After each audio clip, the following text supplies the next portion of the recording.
उस दिल की उस आग की जब हो जाती है तो देखो किस तरह से वो आकाश चमकता है। ये सूरज की रोशनी कुछ नहीं। आपको तो इसका ज्ञान है नहीं है कि भाई ये जीवात्मा में कितनी रोशनी है, कितना इसमें प्रकाश है। ये हजारों सूरज इस पृथ्वी पर उगा दिए जाएं और ये यहाँ जाग करके खड़ी हो जाए तो ये सब सूरजों का प्रकाश इस जीवात्मा के प्रकाश में छुप जाएगा। उस दरवाजे पर तुम बैठे हो और सब लोग बैठे उसी दरवाजे पर, लेकिन अब भेद न जानने के कारण, पता न होने के कारण आप मतलब दबे पड़े हुए हो। अब कोई जानकार अगर मिल जाए जो निकल गया, वो अगर मिले तो आपको निकाल ले, वो तो मिलता नहीं कहीं, इसलिए तुम भटकते हो और बस मतलब ये सोचते हो कहाँ मिलेगा, इधर उधर भगे उधर भगे उधर भगे। तो इसलिए आज ये पहला दिन है, ये प्रथम। आज 25 है, मतलब ये कि आपके ये फरवरी है, आज से ये शुरू हो गया। तो आप लोग बड़ी सावधानी से आओ, जितने भी अपने यहाँ प्रबंधक है, कर्मचारी है, मतलब ये ऐसे तो हमारा मन किसी से खराब नहीं, कोई किसी से भी खराब नहीं। अब आपका मन खराब हो जाए तो क्या हो, लेकिन हाँ ये नए नए लोग आते हैं तो क्या चाहते हैं कि भाई कोई जगह मिल जाए, क्या चाहते हैं कि भाई चलो गंगा स्नान करेंगे, थोड़ा बहुत पानी मिल जाए, चलो वहाँ 2 4 5 दिन 10 दिन रहेंगे। तो असल में चाहते हैं कि भाई दूर से आए हो तो आप थोड़ा बहुत एक दूसरे की सेवा, वो आपकी सेवा करेंगे। आप ये नहीं है कि आप ये समझते हो मैं यही रहने वाला ही मैं सेवा करूंगा, नहीं, वो जो आए हैं वो भी आपकी सेवा करेंगे, लेकिन जरा उनको बैठ तो जाने दीजिए। आप बैठने नहीं दोगे उनको तो आपको क्या इसका बोध होगा कि ये क्या करते हैं और हम क्या करते हैं। तो आपकी सेवा भी पता चल जाएगी और इनकी सेवा का भी अनुभव हो जाएगा, तो दोनों की सेवा मिल जाएगी। उसी में हो जाता है मोहब्बत प्यार। अगर ये मोहब्बत प्यार न होता तो ये आपको रूप दिखाई नहीं देता। तो कोई बात तो जरूर है, वो चीज है, तभी तो ये बात देखने को मिल रही है। तो ये देखो अभी चले आ रहे हैं, अभी तो बेचारे तांता लगा हुआ आ रहे, जगह खोज गए, सामान कहाँ रखे, तो आप लोग मदद कीजिए। इन बेचारों को कहाँ मालूम है कि कौन सी काली सड़क है, कौन सी मतलब है कि संगम की सड़क है, कौन महावीर की सड़क, कौन किले की सड़क है। तो थोड़ा बहुत आप इनको बता दीजिए कि भाई इस सड़क पर चले जाओ, इस सड़क पर चले जाओ, तो ये अपनी जगह पहुंच जाएंगे और वहां अपना बिस्तर बोरी बिस्तर रख लेंगे। तो फिर उसके बाद में ठहर करके तब एक दूसरे का संगम होगा, समागम होगा। पहले तो सब लोग एक दूसरे की मदद एक दूसरे की सेवा करो। असल में ये थोड़े दिन का हालात, इसको कहते हैं क्षणिक आनंद। अभी तो तुम दुख में फंसे हुए रो रहे हो, चिल्ला रहे हो, परेशान हो, तुम सोचते हो कि दवा से ठीक हो जाएंगे, हमको सुख मिल जाएगा, आराम मिल जाएगा। तो कहोगे हमने हमको धन से मिल जाएगा, उससे भी मिलने वाला है ही नहीं।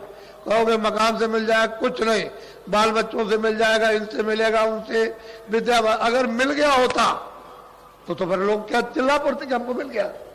राज करने वाले, कोई सेठ साहूकार, कोई खेती वाले, अगर इनको कुछ मिलते सब चिल्लाते, लेकिन वो कहते इसमें है ही नहीं। जब इसमें आनंद है ही नहीं, इसमें सुख है ही नहीं है, इसमें आराम ही नहीं, सुबह से लेकर शाम तक परेशानी। तो मेहनत तो आपने की है सारी थी, लेकिन उसका फल आपको कुछ नहीं मिला। क्यों? कि आपने उस मेहनत का दुरुपयोग किया। अगर सदुपयोग कर लेते तब तो आपको क्षणिक आराम, आपको क्षणिक आनंद मिल जाता, लेकिन आपने उसका सदुपयोग नहीं किया, दुरुपयोग कर लिया। तो इसलिए सबको दुख है। कोई आदमी ऐसा नहीं है जिसको बेचैनी ना हो, लेकिन अब यह है कि वो महात्मा फकीर मिले तभी तो हो सकता है, ऐसे नहीं होगा। तो ये मनुष्य रूपी मंदिर में दोनों आंखों के बीचों बीच ये जीवात्मा बैठी है और उसमें तीसरी आंख है। कैसे आप नकार सकते हैं कि तीसरी आंख नहीं है? अगर नहीं होती तो रामायण झूठी हो जाएगी। ये जो और किताबें धार्मिक है वो फकीर महात्माओं की सब झूठी हो जाएंगी, लेकिन वो तो चीज है। जब है चीज तो फिर यह है कि आपको भी मिल सकती है। ऐसा क्यों कहो कि हमको नहीं मिलेगी? मिल जाएगी, लेकिन जिसके पास वो चीज होगी दे देगा आपको। उसकी आपको प्रतीक्षा करनी, उसके पास तक पहुंचने की जरूरत है। उसके पास तक पहुंच गए तो चीज मिलेगी। जिसके पास जो चीज होगी वही देगा। इसलिए आप लोग दूर दूर से चल करके आए और चले आ रहे हो, और ये निरंतर ताता आज और कल दोनों दिन पूरा लगा रहेगा। इसको ऐसा मत समझिए ये महामानव कुंभ लगने जा रहा। हम आपको इसी मैदान में आपकी दृष्टि के सामने दिखा देंगे कि ये बता देंगे कि ये पुल से लेकर और यहां तक कोई जगह नहीं रह गई। ये इसको आप ध्यान में रखिए, आपके सामने ये चीज आ जाएगी। और मुझको देखिए, मुझे तो कोई घमंड नहीं, मैं तो आपका सेवक हूं, हमेशा सिर झुकाता रहता हूं। मैं तो कोई महात्मा नहीं, मैं तो खुद कहता हूं कि ना कोई महात्मा ना कभी बना, ना कभी बनता हूं, ना भविष्य में, मैं तो आपका सेवक हूं। आप मुझको देखिए। आप तो एक आदमी की मेहनत उसको देखना चाहिए, सब बुद्धिजीवों को, और जो अनपढ़ है उन सबको विचार करना चाहिए कि एक आदमी कितनी मेहनत कर रहा और किसके लिए, कि भाई तुम्हारी जीवात्माओं का भी कल्याण हो जाए और शरीर का भी तुम्हारा, जब तक इसमें जीवात्मा रहे उसको लाभ पहुंच जाए। तो आप शरीर का भी लाभ नहीं और जीवात्मा तो खड्डे में जा ही रही। तो चारों खानों में सीधी उसने रास्ता आपने खोल लिया, सीधी नरकों में जा रही है। तो आपने नरक देखे, आपको तो पता भी नहीं, मालूम ही नहीं नरकों में आपको क्या होगा। लेकिन किताबें जिन्होंने देखा वो झूठी नहीं है, वो अपनी जगह पर उन्होंने जो कुछ देखा वो किताबों में लिख दिया। लेकिन देखने वाले के पास आप नहीं पहुंचे जो आपको बता देता कि देखो ठीक है ये असल चीज है, सब चीजें हैं। तो स्वर्ग के दरवाजे में बैठे हो, उधर तो उसका नाका है, इधर मतलब उसकी ये इधर की सीमा, तो दोनों के दरमियान में जीवात्मा बैठी हुई है। और कूड़ा कचरा गंदगी को जल्दी से जल्दी हटाओ। तो पहले तो शुद्धि करो इसकी, शरीर की शुद्धि। आज अभी आपको आदेश मिल जाएगा, वहां चलो, वहां स्नान करो और गंगा जी देवी जी के सामने ये प्रार्थना करो आप कि आज से हम सदा जो बाकी शेष जीवन हमारा जाएगा वो शाकाहारी होगा, शाकाहारी। ये प्रार्थना गंगा जी में आज से आपको करना है, तब तो आपके मानसिक यानी मतलब है कि वो फल आपको ये प्राप्त हो, फिर आध्यात्मिक फल प्राप्त हो जाए। आप अगर इसका उल्लंघन करोगे तो बच्चा कैसे काम हो जाएगा। उसी उल्लंघन की वजह से तो ये दशा हो रही कि कितने युग और कितने कल्प अनगिनत बीत गए, तब से यहाँ बराबर तुम मतलब मार खा रहे हो। कोई तुम्हारी रक्षा, कोई हिफाजत, कोई संभाल करता, कुछ नहीं, कोई किसी का पूछने वाला नहीं। चाहे जैसे भी काटे जाओ, पीटे जाओ, मारे जाओ, चाहे उधेड़े जाओ, कुछ किया जाए, लेकिन कुछ नहीं है, कौन सुनने वाला। पहले सोच लो आप। अभी मैं आपको सब समझा लूंगा और सब कुछ करा लूंगा, घबराने की जरूरत नहीं है। तो अभी वहां जब आदेश मिल जाएगा तो वहां पर जाना, स्नान करो और वहां नहाते रहो, देवी जी की तरफ देखते रहो और देखते रहो। कहा तो बस अब हम आपसे शाकाहारी, आप में स्नान करते हैं और अब हमारा जीवन शाकाहारी अब शेष जाएगा। शाकाहारी जीवन अनाज है, सब्जी है, फल है, दूध है, घी है, मक्खन है, अच्छे कपड़े हैं, अच्छा मकान, इन सब चीजों को सेवन करो इस शरीर के लिए, क्योंकि शरीर तो तुम्हारा है नहीं, ये तो किराए का मकान है। ये आपका तो है नहीं है जो आप गरुड़ करते हो कि मेरा, आपका ये नहीं है। आप तो दूसरे के मकान में थोड़े दिन के लिए रखे गए हो और उसने कहा देखो मेरे मकान को यानी मतलब सुरक्षित रखना, तोड़ना फोड़ना नहीं, अंधा बहरा लूला लगड़ा मत करना, तुम रोगी इसको मत करना, स्वस्थ रखना, इसको खाना भी दो, कपड़े भी दो, दवा भी दो, सब कुछ दो, इसको निरोगी रखो। और इसमें जो जीवात्मा बैठे उसे जगा लो, इसी के द्वारा उसको पहुंचा दो अपने घर में, अपने देश में, अपने वतन में, अपने प्रभु के पास, वहां पहुंचा दीजिए। तो तुमने आपने रामायण में सुना लिखा है कि एक अनिया नामा अंग सच्चिदानंद प्रभु धामा, वो तो मतलब ये वो है। और तो आप रामायण को भी नहीं समझ पाते हो, तो बताओ कैसे, फिर कैसे आप समझोगे। उसके लिए आप बहुत विचार के साथ, नामदान तो आपको मैं दूंगा, रास्ता तो मैं बताऊंगा, मैं तो उसी के लिए आया हूं। मुझे तो मतलब ये कोई बात छुपा करके मैं तो सोचता हूं कि भाई जो कुछ आपको चलते चलाते मिल जाए, क्योंकि मेरा भी तो किराए का मकान है, मुझे भी तो खाली करना, तो आपको कुछ ना कुछ मिल जाए तो अच्छा ही है। गुरु महाराज तो ये आदेश दे के गए थे कि जो चीज दी है उसको रखना नहीं, दूसरों को दे देना, लोगों की जीवों के फायदे में आ जाए। तो मुझे तो वो पालन करना है कि उसका उल्लंघन करना। अब यह है कि कोई ले सकता, कोई नहीं ले सकता, वो तो मतलब ये कि उसके ऊपर निर्भर है, क्योंकि उसकी स्वतंत्रता है, उसको आजादी मिली है कि ले ले, उसको आजादी मिली फेंक दे, ये तो उसके ऊपर है। तो सब तरह का अधिकार आपको लोग में कर्म करने का मिल गया है, आप उसका उल्लंघन मत करो। जिसके देश में रहो उसके नियम के अनुकूल यानी चलो तो छूट जाओगे, जेल खाने से बाहर हो जाओगे। और नियम के विरुद्ध चलोगे तो मतलब है कि फिर आप सजा मिल जाएगी, उसकी सजा अलग है। यहाँ का नियम तोड़ो तो यहाँ की सजा मिल जाती है, 5 साल की, 2 साल की, 1 साल की, 10 साल की। ज्यादा गलती करो तो फांसी हो जाती है। तो असल में नियम का उल्लंघन नहीं करने पर, अरे भाई उल्लंघन के ही तो कानून है, उसी के लिए कोर्ट कचहरी है कि आपने ये बुरा काम किया, आप ऐसा मत करो, उसकी सजा दी जाती। माफी मांग लोगे, नहीं करेंगे तब तो ठीक है, लेकिन करोगे उसी के लिए कि तुम्हारी आदत, तुम्हारा स्वभाव छूट जाए, उसी के लिए सत्यता, सेवा के लिए, प्रेम के लिए, सत्यता के लिए, इसके लिए तो कोई कठिनाई न कभी हुई न कभी होगी। कोर्ट कचहरी तो बुरे काम के लिए, अच्छे काम के लिए कभी भी नहीं। तो आप लोग मनुष्य जीवन को आप सार्थक बनाओ। तो पहले तो मैं एक भजन कराऊंगा, क्योंकि मेरा काम तो भजन कराने का। असली काम दोनों काम ले लेना, कि ये भी शरीर के लिए भी लेना और भजन भी कराना। और उधर पे त्रिवेणी संगम पर भेजूंगा मेरी बातों को अच्छी तरह से। ये जिस घाट पर आप आए हो उस पर वो बैठे हुए, मल्लाह भी बैठे, पंडे भी बैठे। पंडा तो एक शब्द है, वैसे तो वो ब्राह्मण है। वो बैठे हुए, वो मेहनत करते, दिन भर बैठे रहते, मेहनत करते, सामान को रखाते, आपको मतलब है चंदन ये वो सब कुछ देते हैं, और मतलब ये है कि जगाते रहते हैं। तो आप मतलब मल्लाह नाव ले जाते हैं, ले आते हैं बरसात में, तो आखिर इनकी उतराई थोड़ा बहुत उनको भी देते जाओ, क्या बात है। अरे भाई रास्ते में तांगे में बैठोगे, इसमें बैठोगे तो थोड़ा बहुत उसको भी, कि भाई मेहनत किए, चलो भाई तुम्हारी मेहनत करने मिले। तो सब जगह अपनी अपनी मेहनत है, वो मेहनत का। रेल में बस में आते हो तो मतलब देकर आते हो, भाई वो भी मेहनत है, वो भी मतलब है कि चलेगा, टूटेगा फूटेगा, ठीक हो जाएगा। तो हर जगह अपनी अपनी जगह मेहनत है, तो सबकी मेहनत दे दो तो जल्दी निकल जाओ, जल्दी काम हो जाए। और मेहनत नहीं दोगे तो फिर यही कहीं फंस जाओगे, तो बड़ा मुश्किल। इसी तरह से वो विधान बना हुआ कर्मों का, पाप का, पुण्य का। तुम उसका कर्जा चुका दो। हम तो चाहते हैं सबका कर्जा चुक जाए। जितने लोग चारों तरफ से आए, किसको किसने किसको दिया है, ये बेचारे जो है, क्या मतलब ये कि 2-4 टीमें काम कर सकती है, जो सफाई करते हैं उनके लिए। तुम खुद झाड़ू लो अपने हाथ में इनके साथ, और झाड़ू लेकर के सुबह 2 बजे उठ करके सेवा करो, देखो कितना कर्जा तुम अदा किए देते हो। जिसका लिए तुमको क्या मालूम कि कर्जा कैसे चुकाया जाएगा। पानी पिलाओ, इनको बना करके खाना खिलाओ, अपने में से कुछ बना के खिला दो कि तुम भी खा लो आकर के। तो प्यार से, प्यार के साथ मोहब्बत के कर्जा चुक जाएगा।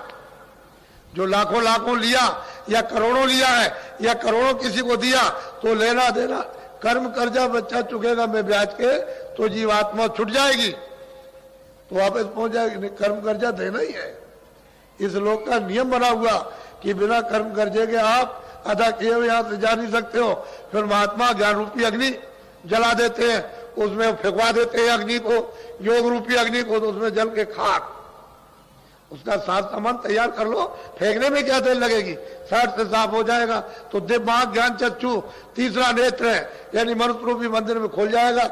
यही से बैठ के स्वर्ग देखो, इसी जगह से। अरे तुमको क्या पता है स्वर्ग का? अभी किसी से पूछा जाए, तुम बहुत पढ़े लिखे हो, स्वर्ग में क्या क्या है और कौन कौन रहता है, तुम बता दोगे? जब तक देखोगे नहीं वहां, तब तक क्या बता सकते हो?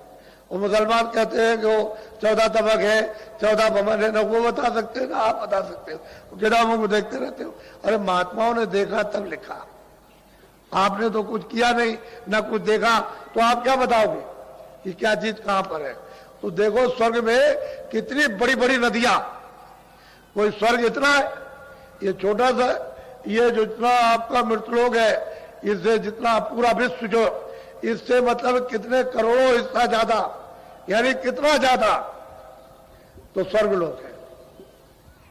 उसमें कितनी बड़ी बड़ी नदियां, ये तुम्हारी सब नदी ऐसे सारे संसार की ऐसे चला दी जाए एक नदी बनाकर, तो वहां इतनी सी मालूम होगी, ऐसी ऐसी बड़ी बड़ी नदियां बह रही।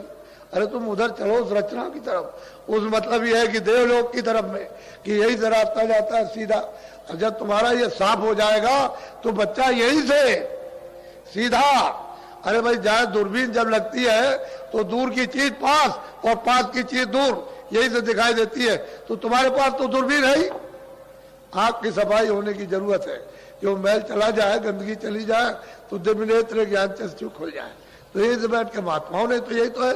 वो कहते हैं कि मुंह देव नैन, मैंने अपनी आंखों को बंद किया, बंद कर लिया। वो स्वामी जी कहते हैं दोनों आंखें बंद कर ली, ये मेरी अंदर की आंख खुल गई। तीसरी आंख, तीसरा नेत्र, दिव्य नेत्र खुल गया। वो कहते हैं मोह विलोक राम मुस्कुराए।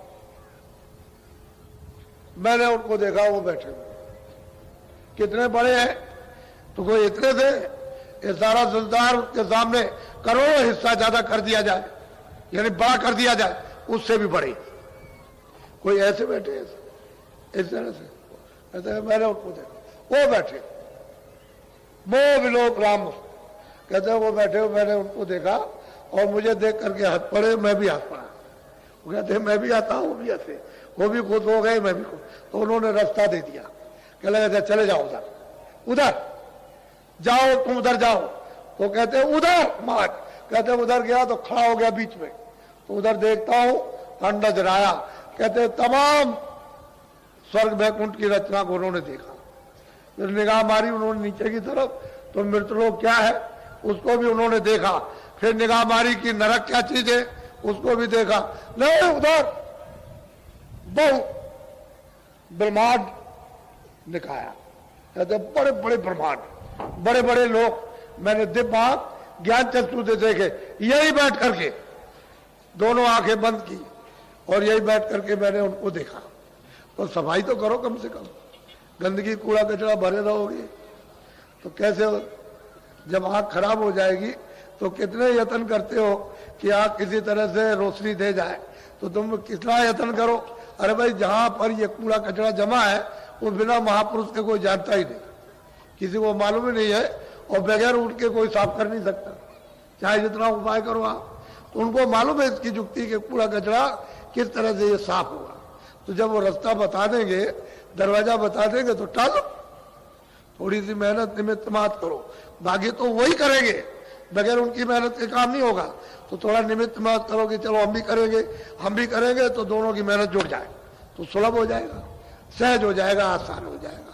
तो चीज आपके पास सब कुछ है और आपको सब बताऊंगा, घबराने की जरूरत नहीं। मैं तो सबको देने के लिए आया हूं कि सबको मिल जाए, सबका फायदा हो जाए, सबका लाभ हो जाए। हमको काले पीले नीले और सफेद से ऊंचे नीचे से क्या मतलब, मनुष्य होना चाहिए, उसमें जीवात्मा है ही। जब मनुष्य है, चलता फिरता बोलता देखता तो जीवात्मा, तो उस जीवात्मा का बेचारी का लाभ हो जाए, ये तो चाहता हूं। इसलिए आप लोग बड़े सौभाग्यशाली हो कि आपकी बार ये अवसर आपको 10 दिन का मिला। ऐसा अवसर आपको 10 दिन का कभी मिलता नहीं, ये बहुत दिनों के बाद पड़ा। और आज से 25 फरवरी से और 6 मार्च तक जो इतना योग है वो इतना 100 वर्षों में भी नहीं पड़ा। ऐसा ये सुयोग है, शुभ घड़ी है, क्योंकि आध्यात्मिक शुभ घड़ी है। वो मतलब भौतिक आपके पत्रा वाली नहीं, पत्रा वाली तो बराबर चलती रहेगी, वो तो बराबर गिरोह का अपना काम चलता रहेगा उसके को लिए। लेकिन ये आध्यात्मिक, ये जो जीवों के लाभ के लिए 100 वर्षों में भी ऐसा नहीं आया इस तरह का। ऐसे तो लाभ प्राप्त करते हैं जो जिज्ञासु रहे, उनको प्राप्त होता रहा, लेकिन सामूहिक लाभ नहीं प्राप्त हुआ। ऐसा जो पड़ा तो बहुत अच्छा कि आपने सबने दर्शन दिए और आपने इधर आकर के हमको भी देखा और मैं आपको देख रहा हूं। मैं तो आपको चाहता ही था और पहले ही से बुला रहा था कि आप आओ भाई, असली काम अपना कर लो, नहीं यहाँ तुम्हारा कुछ है नहीं है, किसी का कुछ नहीं है। तुम वैसे ही दिन और रात रोते हो, मेहनत करना सीख लो कि भाई मुझे खेती कैसे करना, दुकान दफ्तर का काम। अगर तुम ये कहते हो कि बच्चा मेरा, स्त्री मेरी, पुरुष मेरा, मेरा ये है, मेरा मकान है, मेरी जमीन है, ये आपका कुछ नहीं, सच्ची बात तो कुछ नहीं। मुझसे अगर पूछो कुछ भी नहीं आप, बस जो कुछ भी है वो इसके काम लो, ये सब इसका है, इस शरीर का है, ये सब इसके काम लो। खाना कपड़ा दवा दारू ये सब इसको दो, इसकी मलहम पट्टी ठीक करो और समय पूरा होते ही ये खाली कह गए चलो जल्दी निकलो यहाँ से, हटो, अब देर नहीं, एक क्षण भी नहीं लगेगा। फौरन आकर के तुम्हारी आंख बंद करेगा, कान बंद करेगा, तुम्हारा मुंह बंद कर देगा, बुद्धि बिल्कुल पागल कर देगा और कहेगा निकलो जल्दी से, बस जबरदस्ती खींच काट के निकाल बाहर कर देगा, ये सब पड़ा रह जाएगा। अब ये बताओ आपका कुछ है? इतना देर से चिल्ला रहे कि मेरा मेरा मेरा, कोई कहता मेरा राज है, कोई कहता मेरा ये, कोई कहता आपका कुछ नहीं है। ये तो परदेश है, दूसरे देश में आपकी चीजें कैसे हो सकती है? हाँ, दूसरे देश में जाओ, उसकी चीजों को इस्तेमाल कर लो, छोड़ के चले आओ, उसको पकड़ के नहीं ले आना, वही काम में ले लो इसके लिए और छोड़ दो। रिश्तेदार जाते हैं रिश्तेदारी में तो सब चीजें वहां की बरत लेते हैं इसके लिए और छोड़ के चल देते हैं, हम लोग चले आते। ऐसा यहां भी रखो कि ये सब चीजों को बतलो, छोड़ दो, क्योंकि ये तो आपका कुछ है नहीं, यही आपका नहीं है। जितने सब इकट्ठा किया है, अरे बच्चों ये मकान किराए का तुम्हारा नहीं है, जिसने इकट्ठा किया वही चला जाएगा, तो बाकी ये सब सामान ये पड़ा जड़ रहे। इसलिए सब बोध करो बिल्कुल एकदम बुद्धि से, विवेक करो कि हाँ सत्य है कि नहीं। बुद्धि का भी एक सत्य होता है, उसको आप अच्छी तरह से धारण कर लो कि ये सत्य है, ये इधर उधर होने वाला कुछ भी नहीं। आप उसी में से धीरे से निकल आओ, जल्दबाजी करने की जरूरत नहीं, सने सने धीरे से निकल आओ, निकल के तकलीफ नहीं होगी, उंगली टेढ़ी मेढ़ी नहीं होगी, कोई खरोच नहीं पड़ेगी, धीरे से निकल आओगे और निकल के एक तरफ हो जाओ। ऐसे ही लोगों ने, यानी मतलब यह है कि रहकर और अपना जीवन बिल्कुल अपने काम में ले लिया और पार हो गए। इसी मृतलोक में, इसी ग्रस्त हाउस में रह करके पार चले गए। तो अभी मैं आपको थोड़ा भजन पर बैठाऊंगा, कम से कम आधा घंटा भजन। आप सबके सब एक कपड़ा रखा करो, रुमाल रखा करो या कोई गमछा रखा करो। देवियां हैं जरा सा धोती थोड़ा सा आगे सिर पर कर लेगी, ताकि मतलब है एक पर्दा रहे मालिक की याद करने का, भजन करने का, ताकि उसकी इज्जत के साथ यानी याद की जाए। इसलिए यह होता है, ऐसा नहीं कि मतलब बड़े बूढ़े आते हैं तो बहुएं घर में पर्दा डाल लेती, ऐसे कि हम आपकी इज्जत करते हैं, हम आपको आदर की दृष्टि से देखते हैं, यानी आपको नमन करते हैं। इसी तरह से मालिक को याद करने के लिए थोड़ा सा इज्जत के लिए पर्दा चाहिए, तो उसका थोड़ा सा पर्दा डाल लो। पहले समझ लो, मन को, बुद्धि को, चित्त को, ये दोनों आंखों के बीचों बीच ये जीवात्मा बैठी है। इधर देखो, इधर ये, इसी को हिंदी में कहते हैं हृदय, उर्दू में कहते हैं दिल, अंग्रेजी में कहते हैं हार्ट। ये दोनों आंखों के मध्य भाग में बीचों बीच इसमें तीसरी आंख है, तीसरा कान है, तीसरी नाक है। दो आंख, दो कान, दो नाक शरीर में, एक आंख, एक कान, एक नाक उस जीवात्मा में। और वो कुदरती है, जहां से आई थी वहीं से लेकर के आई है। बीच में पर्दा पड़ा हुआ, उसको उतारते चले जाओ, पर्दा उतरता जाएगा, वो निकलती चली जाएगी और बिल्कुल एकदम निकल जाएगी, बिल्कुल नूरी नूर, बाकी उसमें कुछ नहीं है, नूरी नूर है, प्रकाश ही प्रकाश है, उसमें आवाज ही आवाज है, शब्द ही शब्द है, साउंड ही साउंड उसमें, दूसरी और कोई चीज इतनी सुंदर कि उससे सुंदर कोई चीज है ही नहीं इस जगत में, क्या कहीं नहीं सुंदर। वास्तविक जो उसका रूप है अरूप है। तो इसलिए आप मन बुद्धि, देखो इधर ये दोनों आंखों के मध्य में जीवात्मा अंदर बैठी है, यानी बीचों बीच में, और इसके चारों तरफ मन बुद्धि चित्त बैठे हुए। तो ये किसके कारण हरे भरे हो रहे? वैसे तो ये भी जड़ खोल है, लेकिन जीवात्मा की चेतनता से, सूरत की चेतनता से, रूह की उस चेतनता से ये सब काम करते हैं। अगर वो न रहे तो एक भी नहीं रह सकते। तो ये चारों तरफ बैठे हुए घेर कर, मन है, बुद्धि है, चित्त है, अहंकार है। तो मन को, बुद्धि को, चित्त को यही कानों के साथ रोक कर आधा मिनट, 1 मिनट, 2 मिनट, यानी और ऊपर से जो नाम की आवाज आ रही, ऊपर की तरफ, ऊपर से आ रही, अपनी जमीन से, अपने देश से आवाज दे रहा, और वो सामने आवाज ऐसे टिकी हुई है।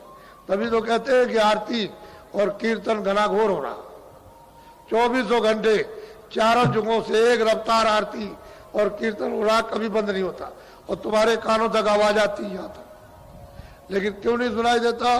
कि कान तुम्हारे गंदगी के कारण बंद, बहरे हो गए। इसलिए सुनाई नहीं देता, आंख तुम्हारी अंधी हो गई इसलिए दिखाई नहीं देता, नाक तुम्हारी जो है वो बंद हो गई तो सूंघने को नहीं मिलता, सब चीज आ रही उधर से पर तुमको होश नहीं है उसका। तो महात्मा आते हैं कि भाई इस तरह से तुम जरा सा थोड़ा सा इधर से ध्यान हटा के उधर ख्याल करो, देखो और नाम की डोर मिल जाए, उसी को पकड़ के आए तो उसी को पकड़ के वापस जाना, दूसरा और कोई रास्ता है नहीं। ऊपर खुले हुए मैदान, खुली हुई रचना, उधर खुले हुए लोग हैं, उधर अंधेरा नहीं है, उधर ना सूरज निकलता ना डूबता, ना दिन होता ना रात होती, उधर ये कोई झगड़ा नहीं, ना कोई पाप होता ना पुण्य होता, ना कोई दफ्तर है, ना कोई खाना, ना कोई पीना, ना कोई मार, ना कोई काट, ना धोखा, ना बेईमानी, ना कोई मल है, ना कोई मूत्र है, कुछ नहीं है, ना कोई आना ना आना। अरे उधर तो खुली सृष्टि देव, सुंदर खूबसूरत ऐसी है कि दिन और रात अगर उसका वर्णन करते रहो तो क्या कुछ नहीं। इसलिए मैं आपको बैठा हुआ भजन पर, देखो भजन करने के तरीके ऐसे भी बैठ सकते हो, ऐसे भी बैठ सकते हो, इसमें तकिया रख लो, जमीन में बैठ जाओ, चारपाई चौकी हो उस पर हाथ रख लो, हर तरह से कर सकते हो, उसमें कोई दिक्कत वाली बात नहीं है कि शारीरिक तो कोई कष्ट है ही नहीं, बस मन बुद्धि चित्त की बस घेराघारी करनी कि बाहर थोड़ी देर के लिए नहीं जाने देना, कोई काम में काज में लड़ाई में झगड़े में मार में पीठ में, इसमें कुछ नहीं। अच्छा बैठ जाओ, आप भजन में बैठ जाओ, आंख और कान बंद करो, सुनो तो ऊपर की तरफ ध्यान से, बैठ जाओ भजन पर। गुरुदेव जय गुरुदेव, जय गुरुदेव नाम किसका, जय गुरुदेव नाम किसका, जय गुरुदेव नाम किसका। बच्चे और बच्चियों, अब नहाने का समय हो रहा, इधर गंगा जी में त्रिवेणी संगम की तरफ आप जाएंगे,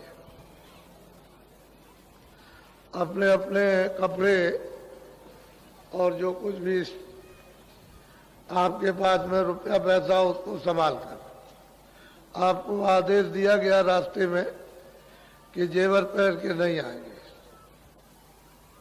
ये सबको मना किया गया। जेवर आपको पहनना है तो 10-12 रुपए का वो मिलता है, उसको पहन लिया करो। आपको यहाँ पर ये नहीं दिखाना कि मैं बहुत बड़ा आदमी हूँ, बड़े तो आप हो ही, जो भगवान का भजन करता है सबसे बड़ा, वो सबसे बड़ा है, और जो भगवान का भजन नहीं करता है सबसे छोटा। आप बड़े तो हो ही, और इससे आपका इतना वो मालिक आपको देख रहा है, उसकी आंखें तो बंद नहीं है, ना उसके कान बंद है ना उसकी नाक बंद है, वो पूरा बैठ के, ना उसके अंधेरा होता, वो तो उजाले में बैठा है, अंधेरे में तो हम हैं। अगर हम अपना वो कूड़ा कचरा टाल दें तो हमारे सामने ही है, हम उसके सामने, हमारे सामने, और उतना ही तो विक्षेप है, बिछो है कि हमने रात्रि की बना ली रात्रि, उसको जरा सा हटाओ तो पर्दा ही तो है कर्मों का, उस पर्दे को थोड़ा टल जाने दो, जुक्ति से टल जाएगा, निकल जाएगा, साफ हो जाएगा, उतर जाएगा, रहेगा नहीं, लेकिन जुक्ति में मुक्ति है। तो अब नहाने का समय हो रहा, और अभी आप चले आ रहे हो उधर से, अभी तमाम तो लोग टेंटों में बैठे हुए हैं क्योंकि सामान रख रहे हैं, तो अब तो दिन भर चलेगा, आज सारी रात चलेगा, आज तो आने की शुरुआत ही है कि आज मतलब पहुंचेंगे, तो अब यह है कि दिन भर चलेंगे, पहुंचेंगे, दूर दूर से आ रहे हैं, बहुत लोग आ रहे हैं, यही से दिखाई दे रहा, बहुत चले आ रहे हैं, बड़ी संख्या में आ रहे हैं। तो अब अब आप तैयारी करेंगे स्नान करने की और सीधे संगम पर जाओ, त्रिवेणी संगम पर उधर जा करके जहां धारा है वहां आराम से स्नान करो और लौट करके अपना फिर आओ। खड़े हो जाओ।